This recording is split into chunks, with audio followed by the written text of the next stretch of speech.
Berusahalah semampu kita. Memang kita manusia, masih saja sering kepleset dalam salah. Iya manusia. Karena itulah kita harus waspada. Biarpun kita sudah hati-hati, kadang masih kepleset. Kalau tidak hati-hati bagaimana lagi? Yang jelas kita hati-hati. Yang pertama, langkah pertama Anda kalau ngomong, Anda komentar di WhatsApp, Anda komentar di YouTube-nya orang, ini komentar yang menjadikan orang saling cinta atau saling benci. Misalnya ada orang berbicara tentang sesuatu yang tidak baik, kemudian Anda kasih jempol saja atau mengokekan saja, itu menjadikan kejahatan semakin tersebar kemana-mana. Jadi yang pertama adalah Anda harus waspada kalau berbicara. Yang menjaga saja masih sering salah, bagaimana kalau tidak menjaga? Ingat, jangan membicarakan sesuatu yang menjadi orang bakal bermusuhan. Anda harus waspada. Mungkin ada orang ngomongin kejelekan seseorang, Anda tidak perlu menyampaikan. Ada orang ngomongin kejelekan si A, Anda pun tidak usah cerita, hei A, kamu dengar enggak, tahu enggak si B semalam ngomongin kamu. Nggak boleh, ngadu domba. Cuman bahasanya itu bahasa aku kasihan sama kamu, aku sayang, kalau bukan kasih kamu enggak kita aku sayang tahu. Sayang malah ngasih tahu. Ini bahasanya itu kadang-kadang menolong, bahasa kasihan.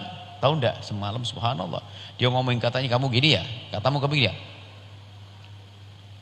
Jadi mengadu domba. Itu ngadu domba menjadi orang bermusuhan. Ini yang pertama, ini jangan sampai kita punya ungkapan menjadi orang adu domba. Langkah selanjutnya adalah masalah telinga. Sekarang yang pertama dulu. Dan adu domba ini kadang tanpa disadari karena hawa nafsu semuanya. Ini berlaku bisa kelompok besar, berlaku keluarga. Suami istri kadang-kadang kalau berantem itu anaknya jadikan grup 2. Gap-gapan, satu grup bapaknya, satu grup ibunya. Atau kalau tidak ngegrup anaknya, karena anaknya diajak ngegrup ibunya, diajak musuhi bapaknya.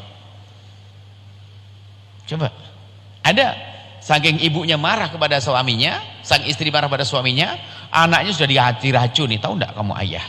Tahu enggak? Ayahmu itu dari dulu begini, ngerti enggak nak? Iya mak, sayang, sudah kamu anak mama. Dipeluk bahasanya, diam-diam sama ayahnya sudah tidak hormat, tidak menghargai. Maka orang tua gagal yang seperti itu, mengajari bermusuhan dengan ayahnya. Atau sebaliknya seorang ayah mengadu domba halus. Kalau sudah ibunya cerewet misalnya, ngingetin dia, abahnya meluk, emang ibumu dari dulu juga gitu sayang, apa-apa. Diam-diam juga punya penghargaan kepada ibunya, memang begitu. Ini halus. Belum lagi nanti kalau kisahnya bukan sekedar begitu, kadang-kadang mohon maaf, jika Anda ada seorang istri yang punya anak, yang mungkin suaminya juga punya istri yang lain sudah meninggal atau bagaimana, berarti anak tiri kan? Itu kadang seorang ibu tidak bisa ngajari anak tiri bagi dia, tapi bagi anaknya adalah saudaranya. Gambarannya begini, seorang suami punya istri meninggal dunia, punya anak 2, menikah dengan perempuan, punya anak 2 lagi. Berarti 2 anak dengan 2 anak itu saudara seayah. Cuman karena ibu dungu ini tidak mengajari akur, dibedain sehingga apa? Seolah-olah bermusuhan. Deket pun nggak boleh. Sudah kau usah sana.